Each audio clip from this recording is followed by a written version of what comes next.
Mafia. No Kings in the Graveyard is the first ever Mafia game to take place outside of the United States. The story follows the rise and fall of several dons in the Italian-American Mafia during the 1970s and 80s. This was a time of transition for the organization, with old school Mafia values clashing with new modern ideas. As the game goes on, several of these men will meet their demise in one way or another. So who are the main characters in this game, and how do they die? Here are the top 5 characters in Mafia Definitive Edition, ranked by their importance to the plot, and spoiler alert. Number 5. Luca Gargantua. If you've played any Mafia game before, then you know the name Luca Gargantua. He is the hitman for hire from the original game that becomes an iconic character due to his over-the-top personality and unique look. But here in Definitive Edition, he doesn't have as big of a role. Still a hitman for hire, but instead of being based out of New York, he now resides in Sicily. His appearance in this game is quite brief, and actually serves as more of a link to the previous games than anything else. He is actually only playable in the bonus chapter, which takes place in 1962 during the Cuban Missile Crisis. In this chapter, Luca works for a mysterious figure named Solo, who tasks him with eliminating targets within the US government. The level has you replaying some of the opening missions from the first Mafia game from a different perspective, and it is probably the best bonus mission in any Mafia game. If you want to see a full playthrough of this level, be sure to check out my channel. No, 4. At Sabatino Ver. Of all the characters in the game, Sabatino Ver may just be the most tragic. He's a young and ambitious soldier under Don Giuseppe, but also happens to be the son of a former rival. Because of his father's past, Sabatino is looked down upon by many of the other soldiers, including his own cousin Marco. Throughout the game, proves himself time and time again, doing whatever is asked of him without question. And yet the other characters still look down on him. It seems like there's no winning for this guy. Later in the game, we find out that he's dating Lucy, the sister of the main character. And she too faces adversity because of her relationship with Sabatino. In the end, Sabatino is caught in the crossfire between the police and the Mafia and is killed. Before this happens, however, he finally receives the respect he deserves after saving Vito from assassins sent by Don Salieri. No. 3. Don Giuseppe. Don Giuseppe is the leader of the local Mafia family at the start of the game and serves as something of a mentor to Vito. He runs a tight ship and won't tolerate nonsense from his soldiers. In fact, he's so strict that he has one of his own men put to death for stealing money.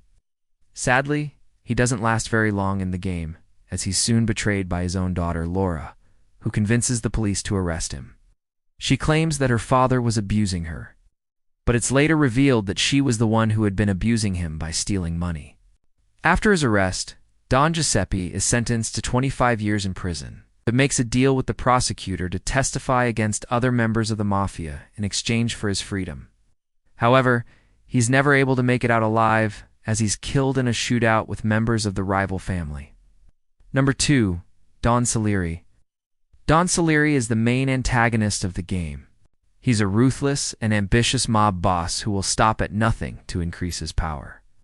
Where Don Giuseppe believes in tradition and keeping a low profile, Salieri wants to modernize the Mafia and embrace violence and media attention. He leads the opposing Mafia family and becomes a powerful force as the game progresses.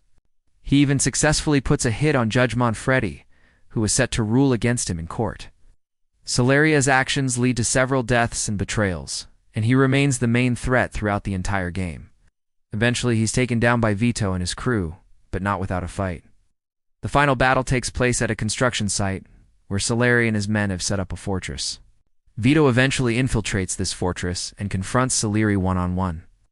Vito shoots him several times, but surprisingly, Salieri is still able to stand and threatens Vito before taking his own life. No. 1. Vito Scaletta. Vito Scaletta is the main protagonist of the game and serves as the player character for the majority of the single-player campaign. He is a young Italian-American who returns home from the war only to find that his father has been arrested on Mafia charges. To save his father and earn his respect, Vito joins the local Mafia family as a soldier.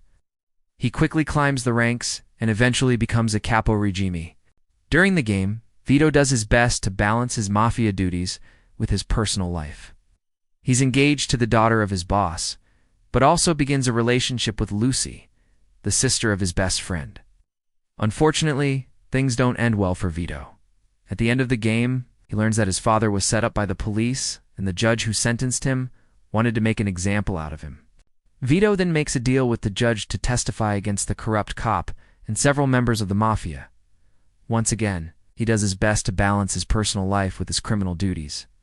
But this time, he has to hide from both the police and the Mafia. In the end, Vito is successful in bringing down the corrupt cop, but is killed by Salary's men while testifying against another member of the Mafia. Just like his idol Michael Town, Vito ends up dying for the family. But unlike Town, he never gets to rest in peace. Well, that's all the major characters covered. If you liked this video, be sure to give it a thumbs up and check out my other videos. Thanks for watching. See ya.